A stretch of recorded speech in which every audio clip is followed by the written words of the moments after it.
Well, as we've got a full hour planned, I am so grateful to each of you for joining us today. My name is Destiny Magnet. I'm the Programs and Outreach Manager at Churches for Middle East Peace. If you are new to the CMEP community, we're a broad ecumenical coalition of 37 Christian denominations and organizations who have come together to advocate for just policies in the Middle East. I'm also really grateful for this series, which has been put together and platformed by our Catholic Advisory Council. Our Catholic Advisory Council was established to work in support of CMEP's policy goals, conditions that favor the permanence of Christians in the Holy Land, engaging in advocacy among American Catholics and in the broader U.S. landscape to promote just U.S. policies that move us towards a lasting peace in Israel, Palestine, and the broader Middle East. I will share the link if you'd like to learn more about our Catholic Advisory Council. They're always doing great work. And like this mini-series, this is the second part in our three-part Catholic Advisory Council Spring mini-series. We'll be back next week, but we're so grateful today to be joined by Anton Asfar, and I'm also really grateful to be co-moderating today's session with Father Jim, who is a member of our Catholic Advisory Council, and I will hand it over to him to introduce our esteemed guest for today. Well, good morning, everyone. Anton Asfar, that should be easy enough to introduce. I mean, he's Secretary General of Caritas Jerusalem, a graduate of Terra Sancta College, Brookside University, a leader in social entrepreneurship, advocating human rights, and promoting children's welfare. Extensive experience in finance and nonprofit leadership. He's chaired boards and served on international committees. And as Secretary General of Caritas Jerusalem, he's driving change and restructuring efforts, all while actively engaging in charitable endeavors and enjoying time with his family. Welcome, Anton. We're very grateful to have this opportunity to speak with you. Thank you, Father Jim.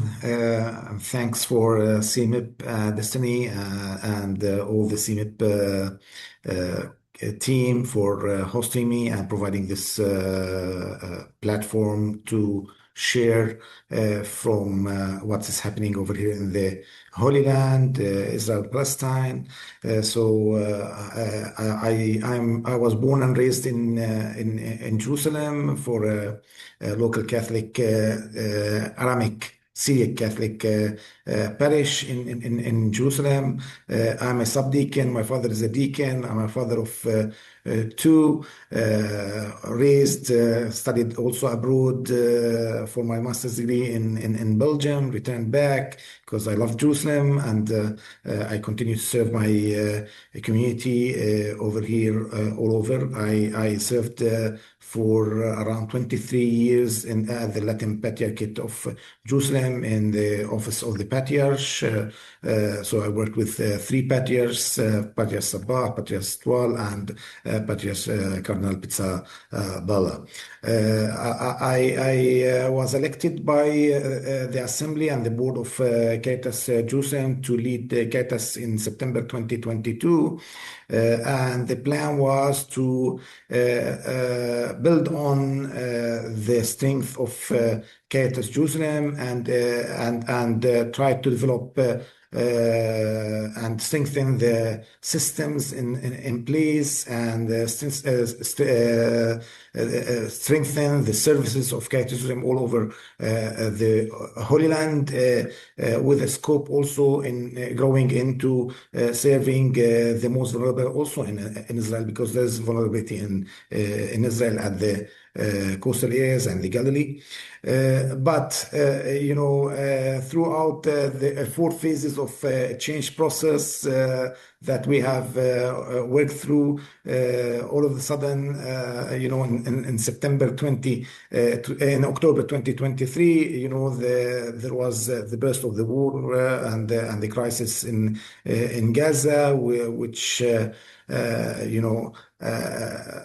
has halted many of our plans towards what we were doing. So we shifted to an emergency mode, and we started, trying to respond to what's happening in Gaza and the West Bank and East Jerusalem.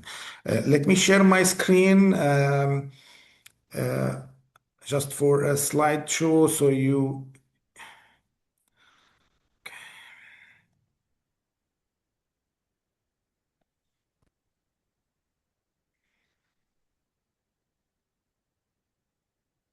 Just to give you an idea what Caritas has been doing and what is it's doing, I will run a very short video, just less than 2 minutes, so you get acquainted what Caritas is doing in the Holy Land.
So Caritas is working under the Assembly of the Catholic Ordinaries of the Holy Land. There is a board from a governance perspective, and the board is headed by the president. President is His Beatitude Cardinal Pier Battista Pizzabella, and there is an executive committee of lay people who are supporting in policy making. I won't go through all the structure of Caritas Jerusalem, just to give you an idea that we have also worked on the development of Caritas Jerusalem with its three pillars programs: the social program, the health and emergency program, and the community development program, that I will elaborate a bit on them later on.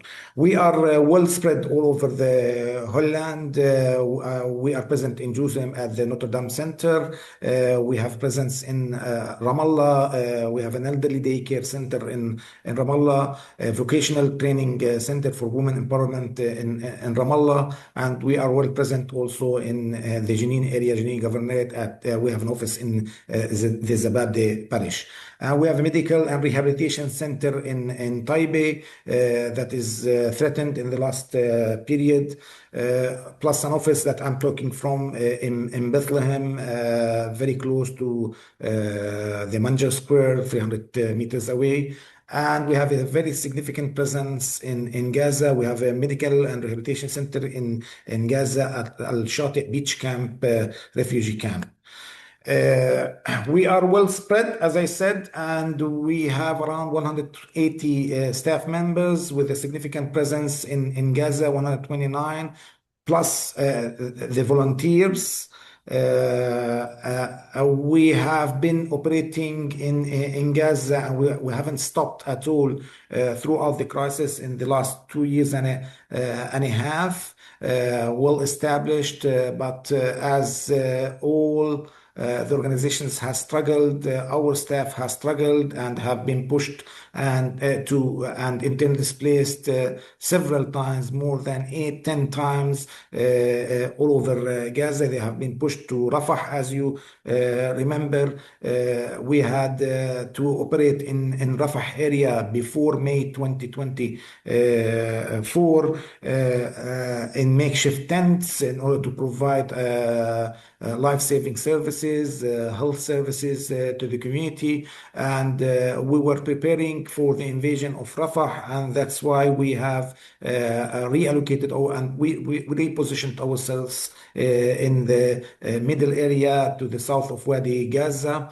Currently, we have 10 medical points, even upgraded to medical primary health care centers that is providing health services with free medicine to the community at large. We are present right in the midst of the seas of tents, and we try to serve the most vulnerable. So our staff has struggled and moved several times from Gaza City to the south and back to the south of Wadi Gaza. The last invasion before the ceasefire of October 10th of Gaza City has obliged our staff to move to the south of Gaza. And when they returned back, they found a huge destruction of the whole infrastructure and buildings in Gaza City,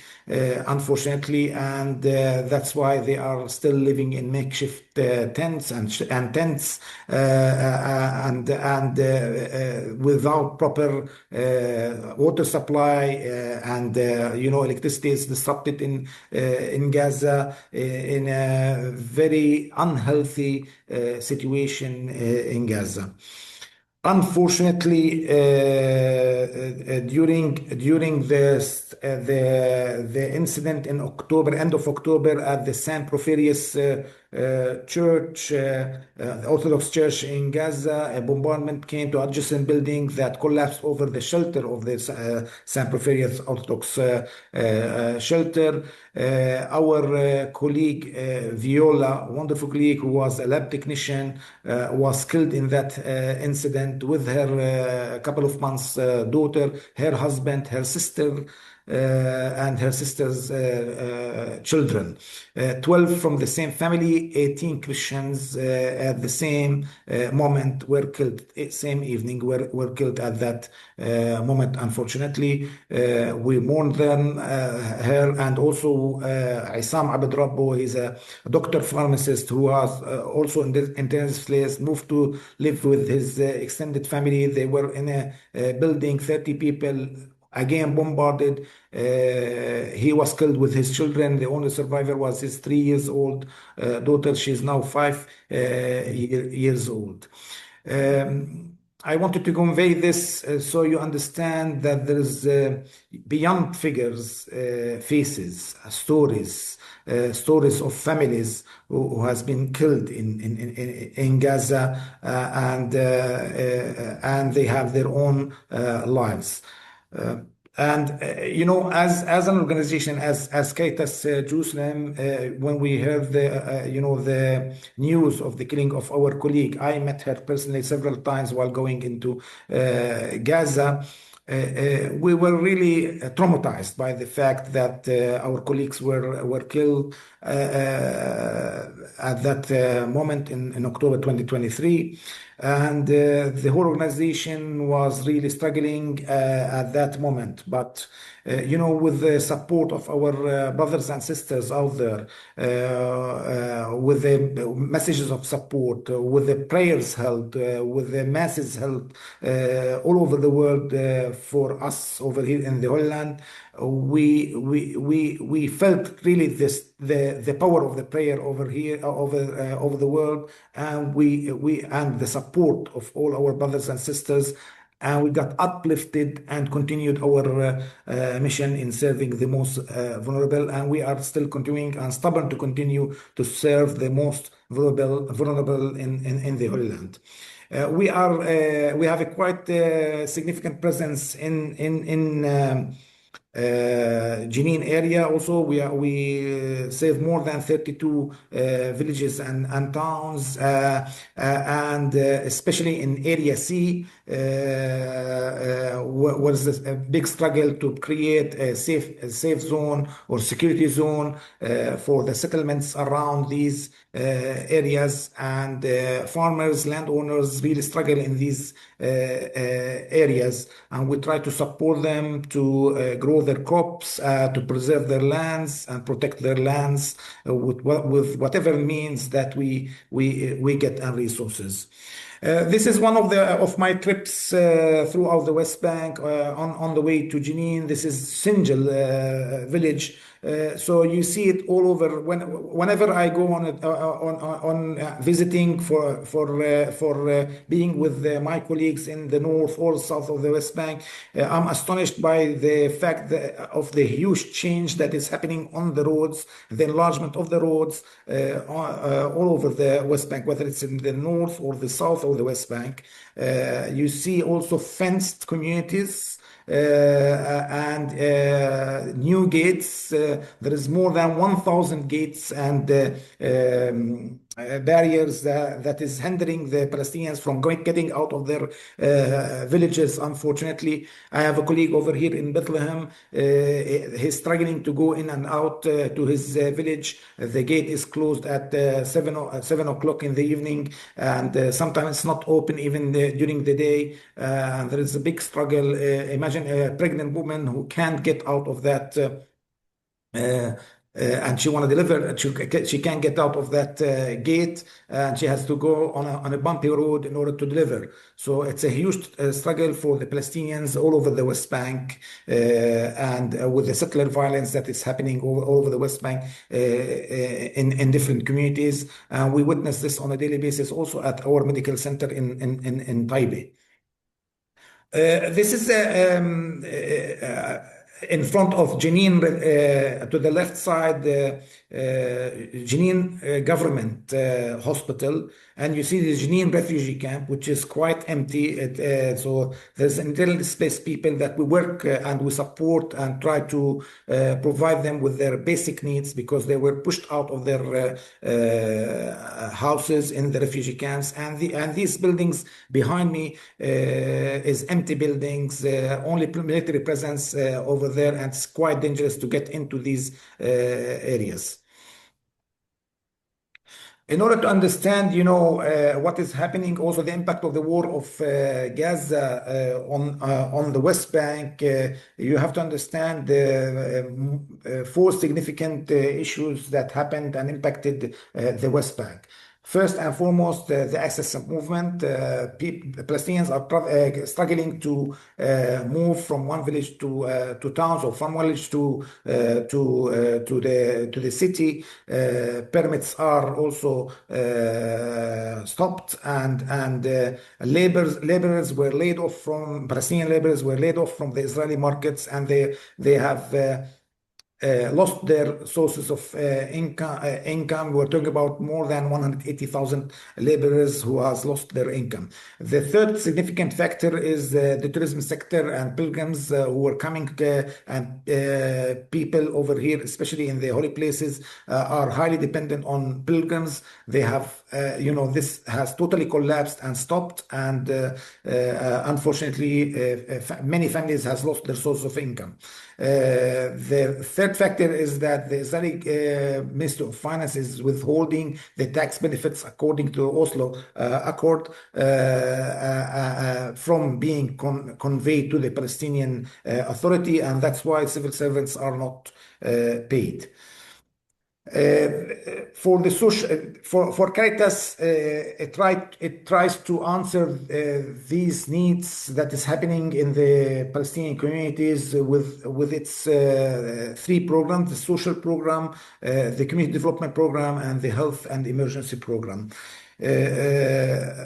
So I won't elaborate more on this. Maybe I don't have more time to do so. Maybe throughout the questions, I will answer and elaborate more.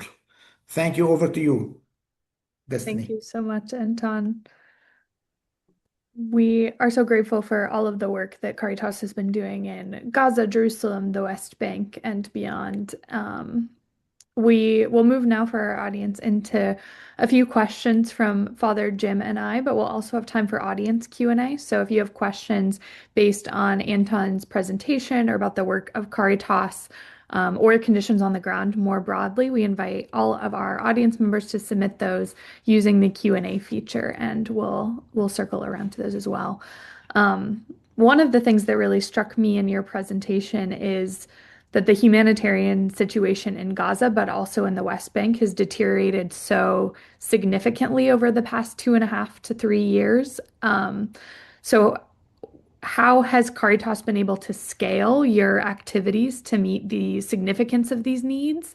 And are there any areas that are going unmet right now because of the scale of the crisis? Well, when I took office, Caritas Jerusalem was around 90 staff members. And we have scaled up and scaled out actually our operations in response for the immense needs within the communities.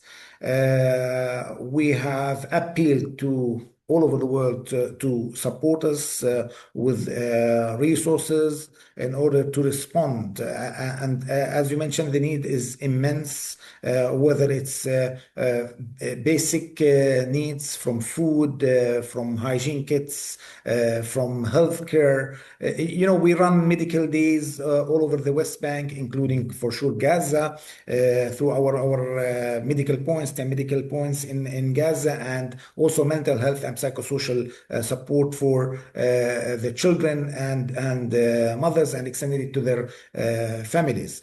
Now we are 180 staff. This means, the international community has been respondent in a way, but we struggle sometimes to bring in funds to support our operations. And the regional conflict also is affecting our fundraising efforts, let's say, in order to respond to the needs on the grounds.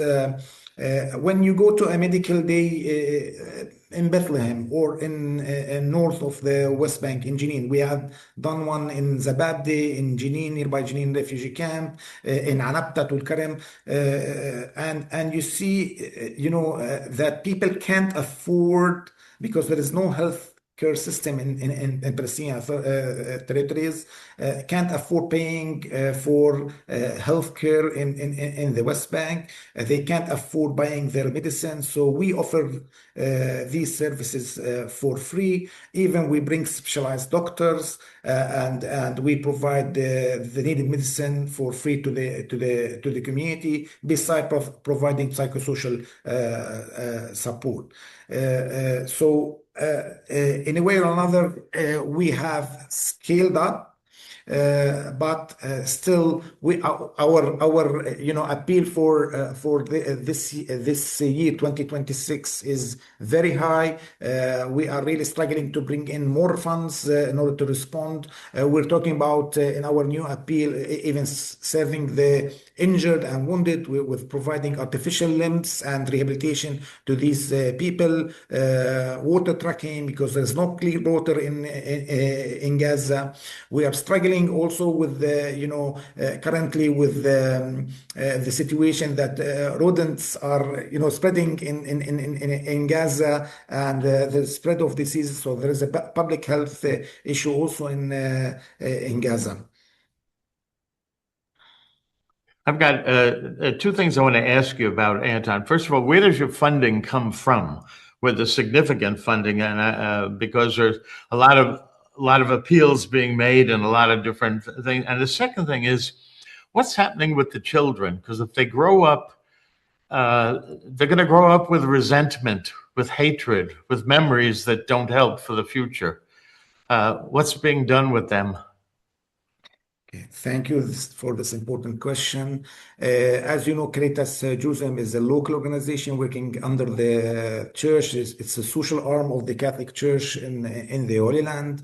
And we work with the church, and we are part of the Confederation of Caritas that has 162 offices or Caritases all over the world, operating in 200 countries. So what we do, our first appeals goes to these member organizations of the Confederation, and the majority of funding is coming through that member organizations. Plus, some foundations are supporting us. There is some also appeals in different countries like the UK, Netherlands.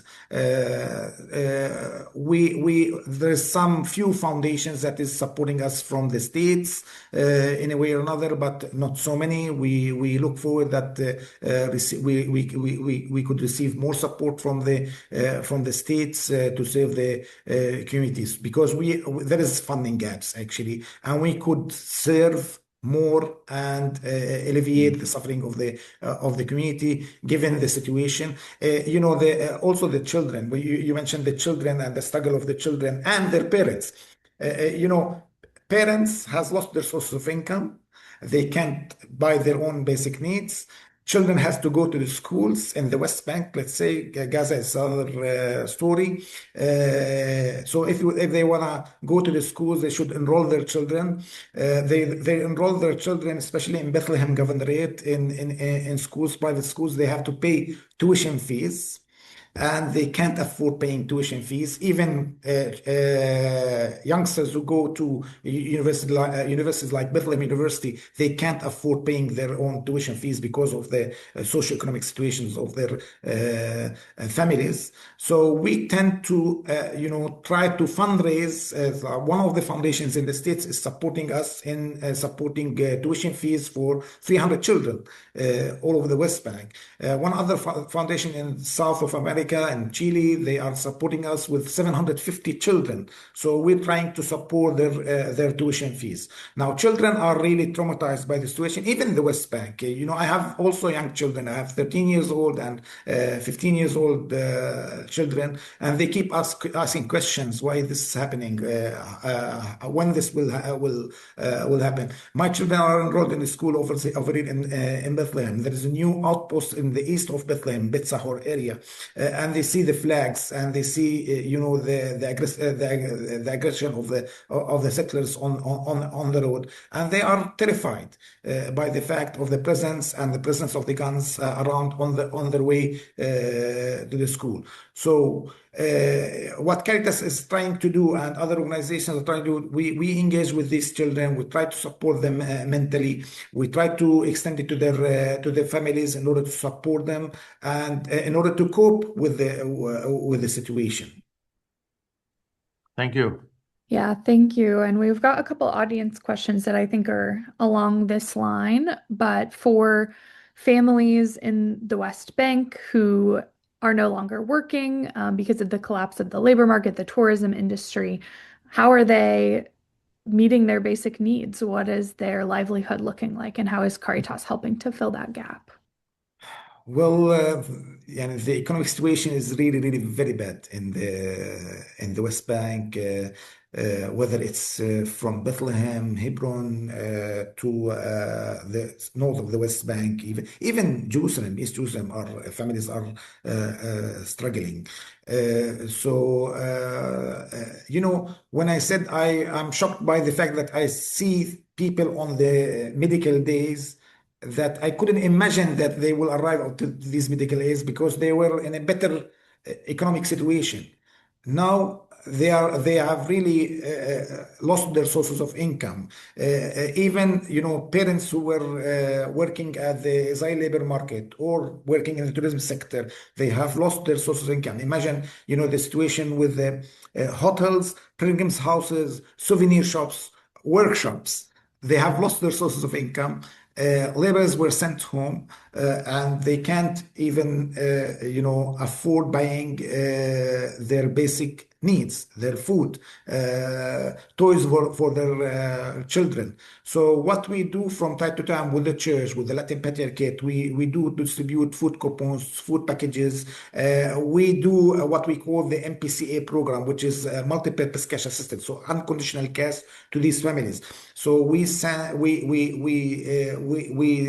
survey these families throughout the West Bank, whether it's in the south or the north, even East Jerusalem, and we support these families with cash assistance several times throughout the year. And this is unconditional. They can pay their rent, they can pay their electricity bills, they can buy their food, they can buy their hygiene kits, which is a big struggle. So we collaborate together.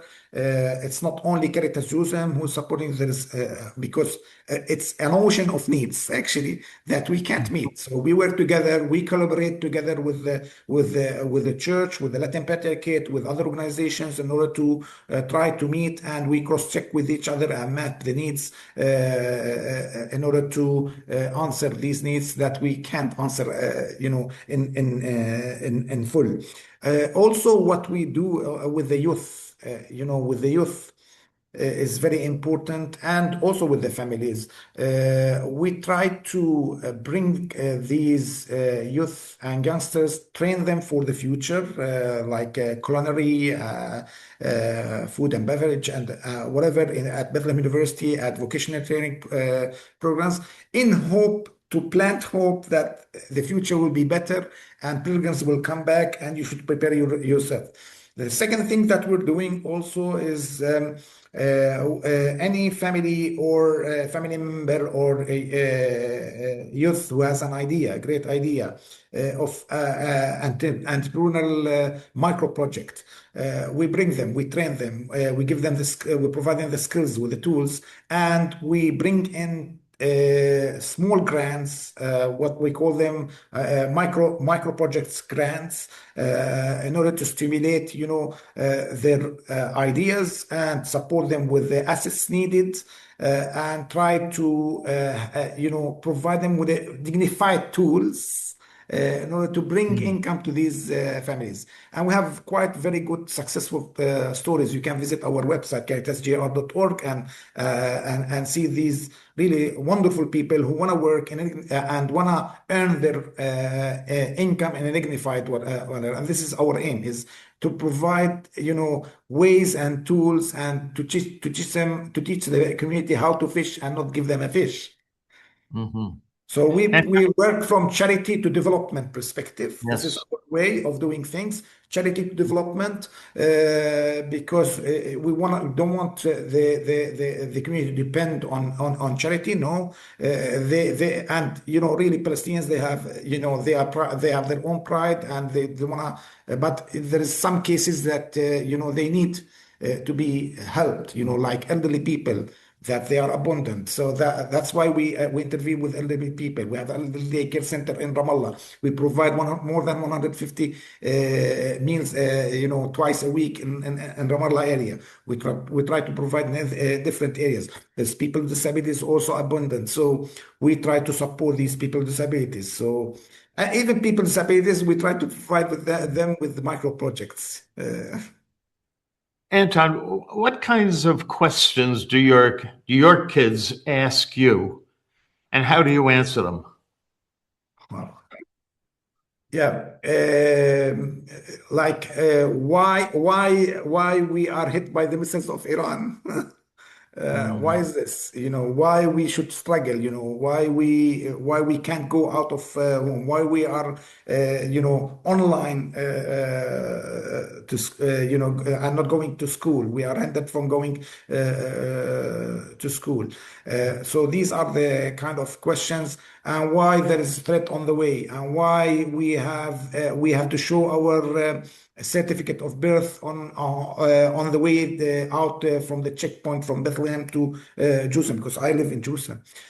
So these are the questions, and there is not one specific answer for these questions. It's really big questions, why this is happening, and the struggle is try to build inside them peace and perseverance, and try to, strengthen their faith for us, by praying that peace will come, that peace is inside you, and there is a protector for you, Jesus Christ, and God is protecting you from all what's happening over here. So do not be afraid. God is with you. This is the most important thing, that how we educate our children. We try to go to our churches, pray every Sunday, try to gather children together, try to play with them, in order to, get out of the, circle of violence. Yeah, thank you. Definitely. Um, we have a couple of questions specific to Gaza. One part of the question is, what is the flow of humanitarian assistance into Gaza? What does it look like now? Are supplies and food still being blocked? And the second part of the question is Caritas coordinating with Catholic Relief Services or others in Gaza? And what does that process look like? Well, we like CRS is a sister organization. First and foremost, we collaborate. I meet on a regular basis with the country representative of CRS and also the team. I can't get into Gaza because I'm a Jerusalemite, so I don't have a permit. So Jason is a CRS representative over here. He's trying to get in. He tried to meet and be also with Caritas team, and to to support them in a way or another. We collaborate. They work on shelter and food and distribution of food. We work more on healthcare and life-saving services, and within the community of the two churches. So we collaborate together. Now, for the convoys of aid that is coming to Gaza, it's a big struggle now. There's a lack of oil, industrial oil, and lubricants that's coming to Gaza. As you know, most of the electricity is done by electrical generators. These generators need fuel and petrol ongoing. Okay, so we run our medical center electricity through these electrical generators, and they need spare parts, which is not allowed in Gaza. We try to bring in what is called dual use items. We have mobile clinics ready. Mobile clinics, which is trucks that is ready to, which is a very good innovative answer for the current need in Gaza. So these mobile health clinics can get into Gaza. But still, since July 2025, we are struggling to bring them in through the UN mechanism to Gaza. And we will operate, like there is 10 ready ones in Ankara, Istanbul. We want to bring them. We will operate 3 of them. Other organizations will operate the rest. There is one also mobile laboratory that is running through this fleet. And it's a big struggle. We can bring in laptops, computers, which is much needed in Gaza. These are considered dual use items. Food are flowing, but not in great amounts in Gaza. We struggled at the end of the year, in year 2025, in December. We have a huge shortages in our inventory, medicine and medical supplies. But we feel the hand of God is always with us. And that was the end of December, 30th of December. We had great news that we could bring in good amounts in Gaza, medicine and medical supplies. We were allowed to bring in medicine and medical supplies. We struggle with the amount of inventory that we want to have, because there is a huge need in Gaza. we became as Caritas a referral point for doctors in Gaza for distributing medicine because we distribute medicine for free according to certain conditions. And people are really in need of medicine and medical supplies and hygiene kits in Gaza. And we also have, well, actually, I'm going to shift a bit. And I know that Caritas serves Christian and Muslim populations, anyone in need, but something that we care a lot about at Churches for Middle East Peace, of course, is the sustainability and the future of the church in the Holy Land. And so I wonder if you can share a little bit about how the current realities have been affecting Palestinian Christians and the sustainability and longevity of our church in the land. Thank you for this very important question. Caritas is operating on non-discriminatory approach, but with a small folk of Christians, almost 150,000 in the whole Holy Land are living, we shouldn't be biased against them. So we should serve them if they are struggling also. We will sound hypocritic, as mentioned by Pope Francis, if we don't serve our, and put like cosmetics on our faces. So really, if you didn't hear, there is more than 200 families who has already relocated and immigrated from Bethlehem Governorate only. 200 families from Bethlehem Governorate. I was in Madrid last spring, and I met two families from the Christian community in Bethlehem that I know. I was in general audiences, different general audiences, and they came to me, and I knew them, and they said to me, we are struggling to stay in the country. We have decided to move with our children and family and immigrate to different areas. One of them is Spain. Also in Gaza, many families, Christian families, has moved to live in Australia or Germany or Canada even. So this small folk is really struggling, and we try to preserve in a way and support the church in any way that we have and any means that we have in order to preserve the Christian presence. It's a big struggle for the local church, actually, and we support the church in this. Part of what Caritas is doing is replanting hope within the community. So what we did, in towards the end of November, it was announced the ceasefire on 10th of October. So children didn't celebrate Christmas for 2 years in this country, in the Holy Land.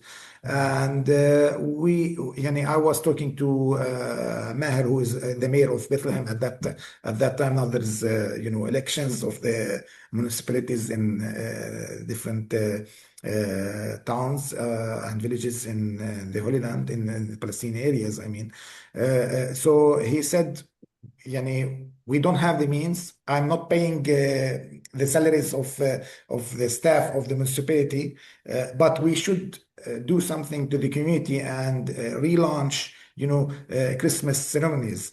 And really, I said, Maher, yeah, let's do it. Let's approach. And yes, the Palestinian Authority has supported him in doing so. But also, I did approach, the Church of Italy, and they were really very generous with us, so we could support even in the municipality, with this. For us, it was replanting of hope period for the community in Gaza in order to,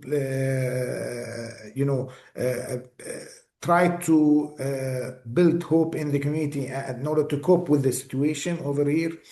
So we worked with the municipality, we worked with the different parishes, 35 parishes all over the West Bank, including Jenin, including Jerusalem, Gaza also, both parishes. We have supported 21 civil society organizations who were holding Christmas activities for children at large. It's not only Christian children. The celebration of Christmas is for the whole community in the Palestinian territories, especially in Bethlehem. And we successfully relaunched these celebrations and starting from Bethlehem, and you have felt this, that the community is really more hopeful. And we started, with a campaign of encouraging pilgrims to come back to the Holy Land within the church leaders, also the custody, the patriarch. I talked to so many partners to stimulate, and bring in and encourage pilgrims to the Holy Land. And it started. And we had so many groups coming in, our book to come in. And then, the Iran war started. So everybody canceled, or postponed. Some of them, which is really I'm very happy and surprised that some of them has postponed to October. So they didn't cancel even, they are postponing, which is very good news for us. And this, brings hope to the community that pilgrims will come back, and this will help to preserve the Christian presence in the Holy Land, especially in the holy places, Bethlehem, Jerusalem, and even Nazareth. Anton, replanting hope. You and Caritas and your associates are doing that all over the place. What about for yourselves?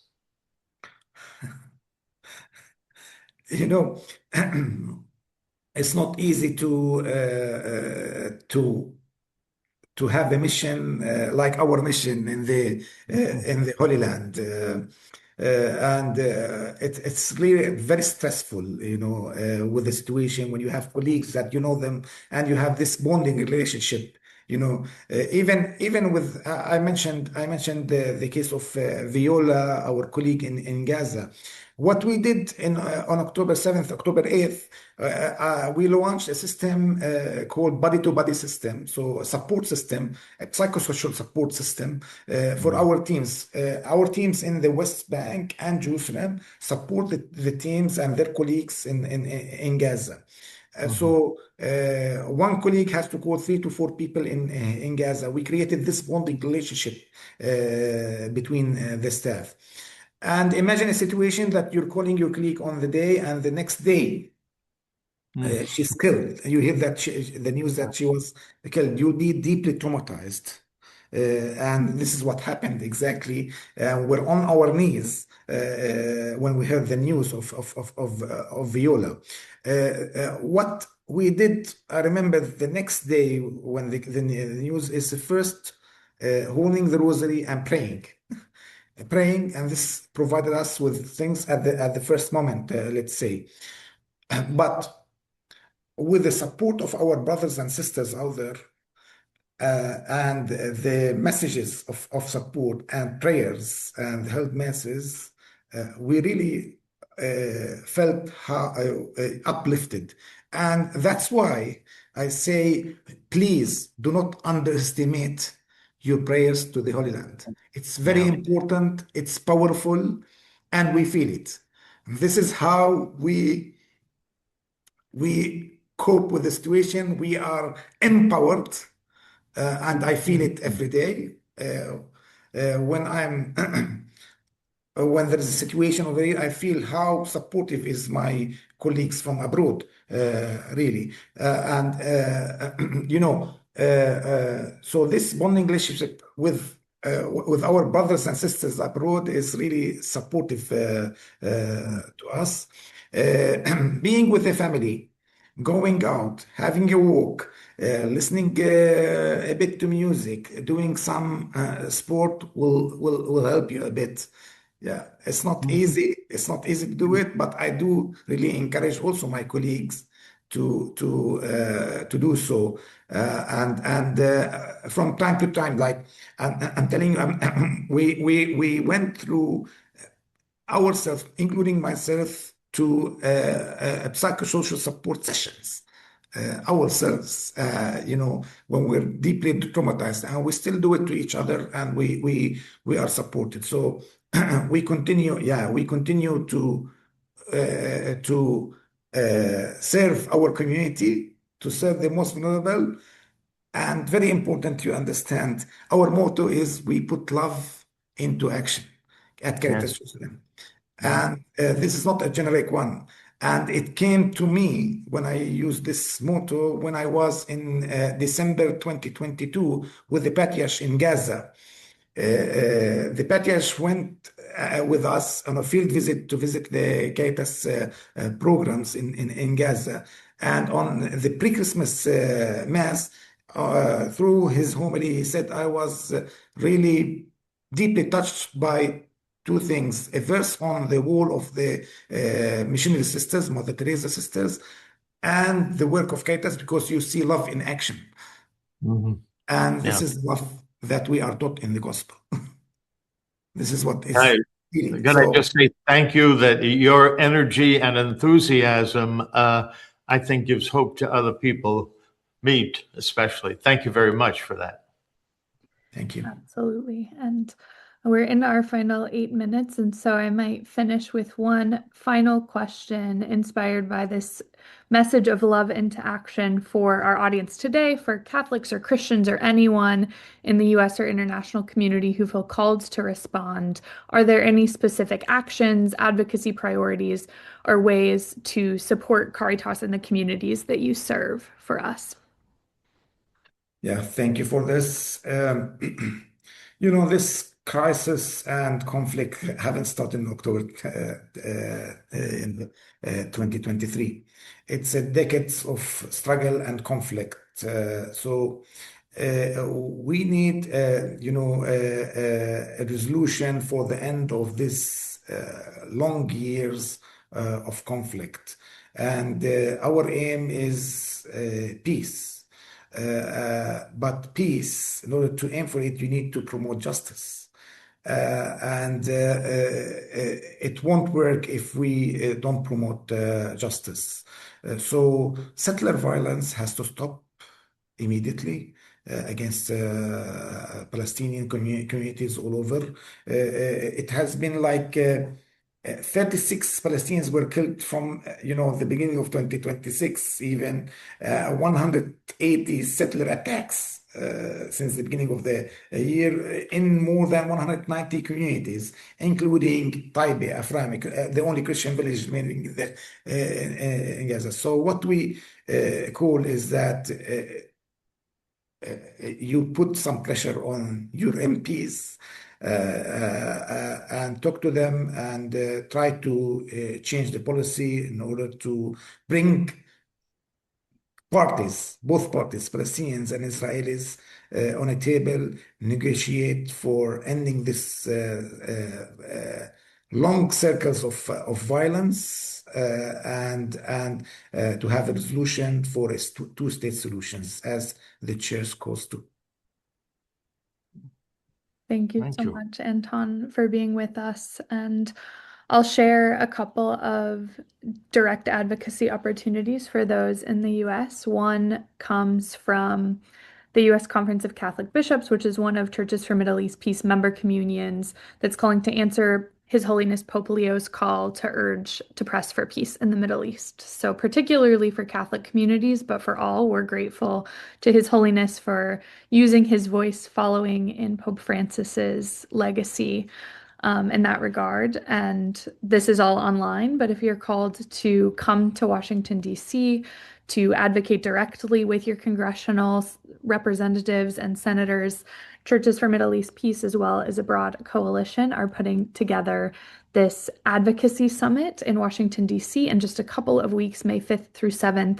And on our advocacy priorities, humanitarian assistance and support for the East Jerusalem Hospital Network and medical corridors are both included and really, really critically important, as we've heard from all that Anton has shared with us today. I put the links for both of these in the chat. I want to ask Father Jim if you have any final words on your side, and then I have a brief reflection to close us out. All I'm going to say is, Anton, you and your associates make us proud. Thank you. Thank you Absolutely. so much. Thank you for your prayers, for your support, and for all the comments. I saw some of the comments. They are really supportive and they are empowering us to continue our mission over here in the Holy Land. Thank you. God bless you. God bless. And I will close this out. This actually comes from Caritas Jerusalem's 2026 Easter message, which I thought was quite moving. And I'll read just the beginning, which reads, "In this land where the first light of resurrection broke through darkness, the shadow of the cross has never fully lifted. It stretches across generations, settles into daily life, and lingers in the questions carried by those who call this place home. In the Holy Land, where Jesus Christ was born, walked among the people, carried suffering, was crucified, and rose again, Easter is not a distant celebration. It is a reality that continues to unfold day after day." I encourage you to read the full message and invite each of us to enter into this prayerful and active solidarity with Caritas Jerusalem and all of the incredible partners we have in the land. So God bless your work and your people, Anton, and we will continue to pray alongside and work towards just peace for the land and beyond. Thank you. Thank you all. Blessings. Thanks all for being here. We'll be back next week. See you soon. Bye.